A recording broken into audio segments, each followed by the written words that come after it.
Surya Paloh mungkin sekarang sedang panas dingin, sebab Jokowi telah memberikan sinyal reshuffle kabinet.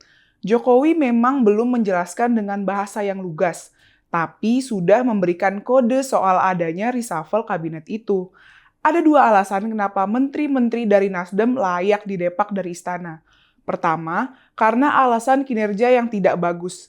Menteri-menteri dari Nasdem tidak memiliki kinerja moncer. Selama ini yang terjun ke lapangan sebenarnya ya Presiden Jokowi sendiri. Misalnya, Menteri Kehutanan dan Lingkungan Hidup.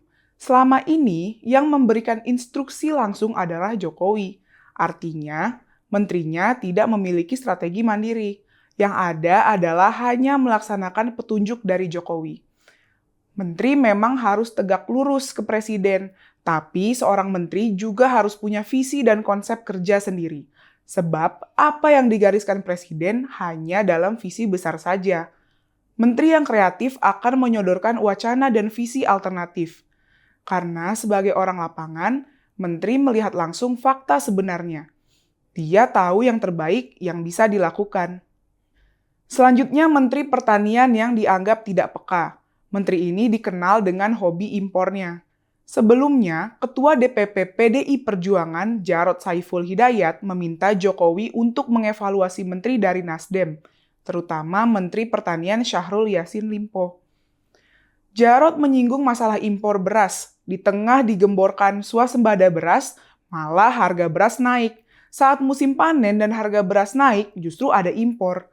Tudingan ini memang dibantah oleh Nasdem, tapi sebagai anggota Komisi 4, Jarod paham persoalan mengenai pertanian, lingkungan hidup, dan kehutanan, serta kelautan. Jadi itu memang bidangnya dia. Oleh sebab itu, kritikan Jarod bukan asal bunyi, tapi sudah didasarkan pada fakta di lapangan.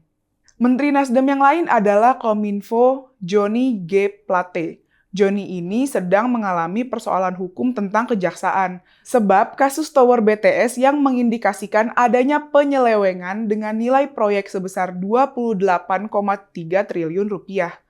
Proyek itu sendiri memang berantakan.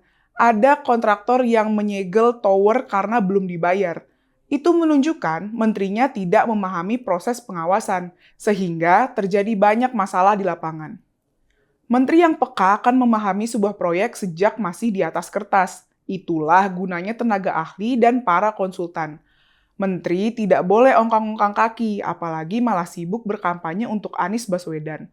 Dengan kata lain, kacaunya proyek BTS itu karena sang menteri tidak memiliki kepekaan untuk bekerja maksimal, untuk mengendus adanya kesalahan di lapangan. Menteri harus berpikir cepat dan memberikan solusi tegas saat terjadi masalah. Inilah alasan untuk mengganti menteri dari Nasdem itu, karena dilihat dari kinerja, mereka tidak menunjukkan prestasi yang cemerlang.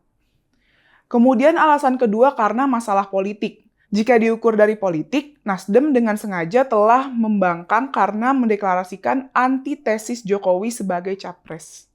Itu berarti Nasdem menganggap Jokowi tidak berhasil, sehingga diperlukan sosok antitesis untuk membuat perubahan. Apalagi Kominfo sebagai menteri aktif malah mengkampanyekan Anies di Papua. Selain tak beretika karena menggunakan fasilitas negara, menteri ini juga kurang ajar karena menyerang Jokowi dari belakang. Alasan di atas telah cukup untuk mencukur semua menteri dari Nasdem. Karena jika tidak segera dilakukan, nanti mereka menggunakan logistik untuk mengkampanyekan Anies Baswedan. Padahal seperti diketahui secara umum, Anies itu perusak pembangunan.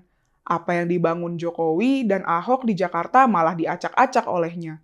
Mengeruk kali saja harus dipaksa oleh pengadilan. Akibatnya Jakarta kembali langganan banjir. Jakarta mengalami kemunduran di tangan Anies karena Anies memang tidak bisa bekerja. Mendukung Anies sama saja ingin membuat semua proyek Jokowi mangkrak karena pembangunan yang dilakukan Jokowi yang masih banyak yang belum selesai. Nasdem sengaja ingin mencoreng nama Jokowi yang telah membuka awal baru bagi Indonesia. Sama seperti kejadian di Jakarta, nasib Indonesia juga bisa berantakan jika Anies terpilih jadi presiden. Karena jika suatu pekerjaan diserahkan pada bukan ahlinya, tunggulah kehancurannya.